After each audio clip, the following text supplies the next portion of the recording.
வணக்கம், நான் வசந்தி. கொஞ்சம் சமையல் கொஞ்சம் தகவல்ல இன்னைக்கு ரொம்ப சுவையான சத்தான கார அடை தோசை எப்படி செய்யுதுன்னு பார்க்கலாம். முதல்ல அதற்கு தேவையான பொருட்கள்: ஒரு கிண்ணத்தில் புழுங்கல் அரிசி ஒரு கிண்ணம்னா அதில் ஒரு 3/4 பாகம் நான் எடுக்கிறேன். புழுங்கல் அரிசி முதல்ல நம்ம எடுத்துப்போம்.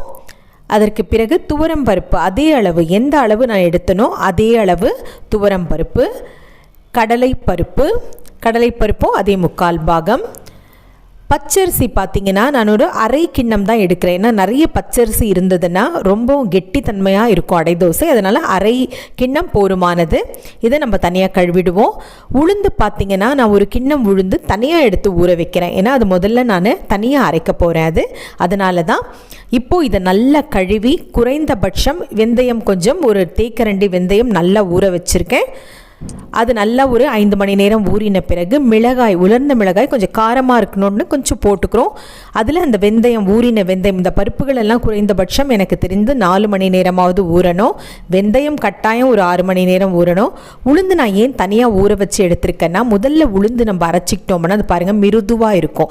அப்போ அடை தோசை நமக்கு மிருதுவாக வரும். மற்ற பருப்புகளோடு அரைக்கும் பொழுது அந்த அளவுக்கு அது நல்லா உபரியாக வராது. முதல்ல உளுந்து அரைச்சி எடுத்தாச்சு. இப்போ பருப்புகளை போட்டு கொஞ்சம் கரகரப்பாக நம்ம அரைச்சிப்போம். ரொம்ப மிருதுவாக வேண்டாம், கரகரப்பாக எல்லா பருப்புகளையும் சேர்த்து அரைச்சிப்போம். இப்போது இதற்கு பெருங்காயம் நல்லா ஒரு தேக்கரண்டி நிறைய பெருங்காயம் போடுறேன்னா பருப்புகள் எல்லாம் போட்டதால் அந்த வாயு தொல்லை இல்லாமல் இருக்கிறதுக்காக பெருங்காயம் நம்ம சேர்த்துக்கிறோம். வெங்காயம் பொடியாக நறுக்கியது 3 வெங்காயம் இதில் சேர்த்துக்கிறோம்.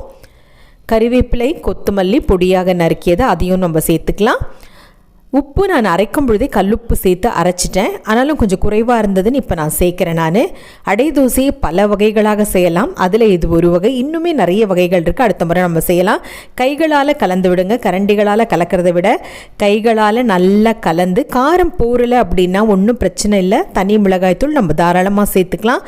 ஒரு அரை மணி நேரமாவது இந்த மாவு நல்லா ஊறணும். அதுக்கப்புறம் தான் நம்ம அடை தோசையாக வார்த்து எடுக்கணும். எனக்கு இந்த கடாய் சௌகரியம், அதனால் நான் இதில் சேர்க்கிறேன்.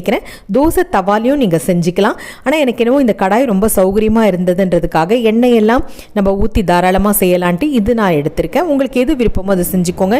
மெலிதாக வேணும்னா நீங்கள் மெலிதாகவே செஞ்சுக்கலாம். ரொம்ப தண்ணியாக இருக்கக்கூடாது, மாவு கொஞ்சம் அடர்த்தியாக இருக்கணும். அதுக்கு ரொம்ப அடர்த்தியாக இருந்தாலும் கொஞ்சம் தண்ணி சேர்த்துக்கலாம். நம்ம எண்ணெய் கொஞ்சம் நிறைய அப்பப்போ ஊற்றிட்டே இருக்கணும். ஏன்னா பருப்புகள் வேகணும். இது அவசரப்பட்டு பெரிய தீயில வச்சு நீங்கள் செய்யாதீங்க. பொறுமையாக மிதமான தீயில வச்சுட்டு இளந்தீயில வச்சு ஒரு 4 நிமிடம் விட்டுடலாம். அதுக்கப்புறம் நல்லா திருப்பி போட்டு இளந்தீயிலேயே வச்சு வேக வைங்க. ஏன்னா பருப்புகள் வேகலைன்னா நமக்கு அஜீரண கோளாறு ஏற்படும். நமக்கு மறக்காமல் என்னுடைய காணொலியை பதிவு பண்ணுங்கள். பக்கத்தில் இருக்க மணி மீது அழுத்துங்கள். எண்ணெய் அப்பப்போ கொஞ்சம் சேர்த்துக்கோங்க. தோசை வகைகள்னாவே எண்ணெய் இருந்தால்தான் அது சுவையாக இருக்கும்.